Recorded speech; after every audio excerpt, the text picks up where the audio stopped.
सदियों पुरानी बात है। उस शहर के बाहरी किनारे पर एक टूटी हुई बस्ती थी, जहां रातें जल्दी उतर आती थीं और सुबह देर से सांस लेती थीं।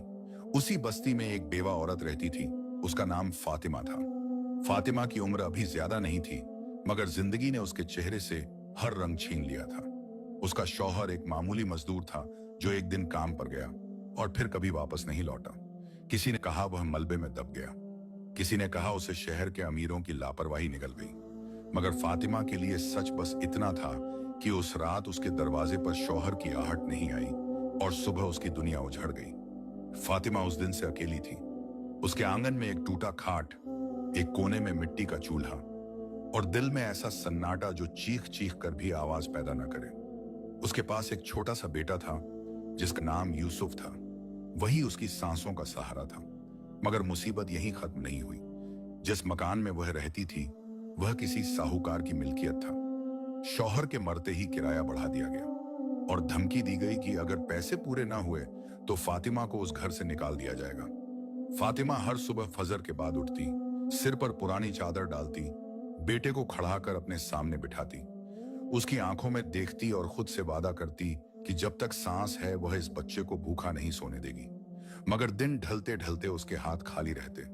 वह घर घर जाकर काम मांगती, कहीं बर्तन धोती, कहीं फर्श साफ करती, कहीं कपड़े। मगर हर दरवाजे पर उसे रहम नहीं बल्कि तौहीन मिलती। लोग कहते एक बेवा औरत पर भरोसा नहीं किया जा सकता। कोई कहता इसका साया मनहूस है। एक दिन शहर में खबर फैली कि बादशाह का एक बड़ा सिपह सालार नई हवेली बनवा रहा है। वहां मजदूरों की जरूरत है। फातिमा ने सोचा शायद वहां कोई छोटा मोटा काम मिल जाए। वह सुबह ही बेटे को पड़ोसन के पास छोड़ आई और खुद हवेली की तरफ चल दी। रास्ते में उसके पैरों में छाले पड़ गए, मगर उसने रुकना गवारा नहीं किया। उसके दिल में सिर्फ एक डर था कि अगर आज भी खाली हाथ लौटी तो साहूकार उसका घर छीन लेगा। हवेली के दरवाजे पर पहरेदार खड़े थे। फातिमा ने हाथ जोड़कर कहा कि उसे काम चाहिए।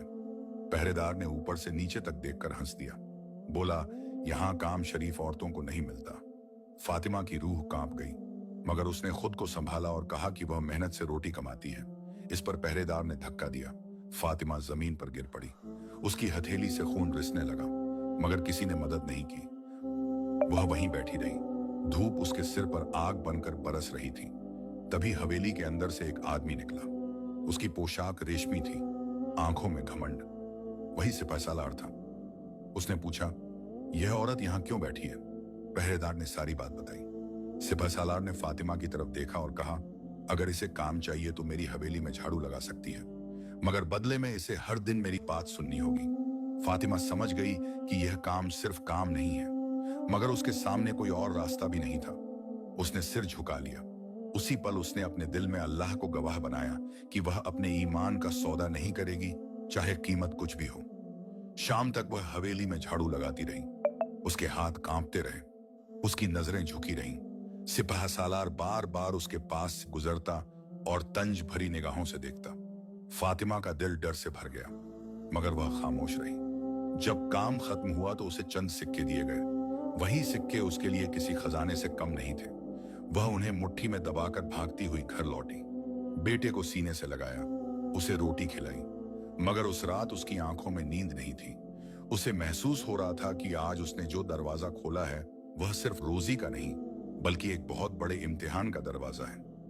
उसे यह अंदाजा नहीं था कि आने वाले दिन उसकी सब्र, उसकी इज्जत और उसके ईमान को ऐसे मोड़ पर ले आएंगे जहां से वापसी आसान नहीं होगी। और जिस शहर ने उसे आज बेबस समझकर ठुकराया है, वही शहर कल उसकी कहानी से कांप उठेगा। उस रात फातिमा अपने कच्चे घर में खामोश पड़ी थी। उसका बेटा यूसुफ उसकी बाह में सिमटा हुआ था। सांसें चल रही थीं, मगर दिल बेचैन था। उसकी आंखें छत को घूर रही थीं और जहन में दिन भर की तौहीन घूम रही थी। सिपह सालार की नजरें उसे अब भी चुभ रही थीं। सिक्के जो उसने तकिए के नीचे छिपा दिए थे, उसे राहत नहीं बल्कि डर दे रहे थे। उसे लग रहा था जैसे वह सिक्के नहीं बल्कि किसी आग को छिपाकर सो रही है। सुबह होते ही साहूकार का आदमी दरवाजे पर खड़ा था। उसकी आवाज पत्थर जैसी सख्त थी। उसने कहा, आज आखिरी दिन है, किराया नहीं मिला तो घर खाली करो। फातिमा ने कांपते हाथों से सिक्के निकाले। पूरे नहीं थे। आदमी हंसा और बोला, शाम तक का वक्त है। फिर उसने दरवाजे पर लाठी मारी और चला गया। फातिमा ने बेटे को देखा। उसके चेहरे पर मासूमियत थी। उसे कुछ खबर नहीं थी कि छत छिनने वाली है। फातिमा ने खुद को संभाला और बेटे को पड़ोसन के पास छोड़कर फिर हवेली की तरफ चल पड़ी। रास्ता वही था, मगर कदम भारी थे। हर मोड़ पर उसे डर था कि कहीं उसकी इज्जत उससे पहले न छिन जाए। हवेली में पहुंचते ही पहरेदार ने पहचान लिया। इस बार उसे धक्का नहीं दिया गया, सीधे अंदर भेज दिया गया।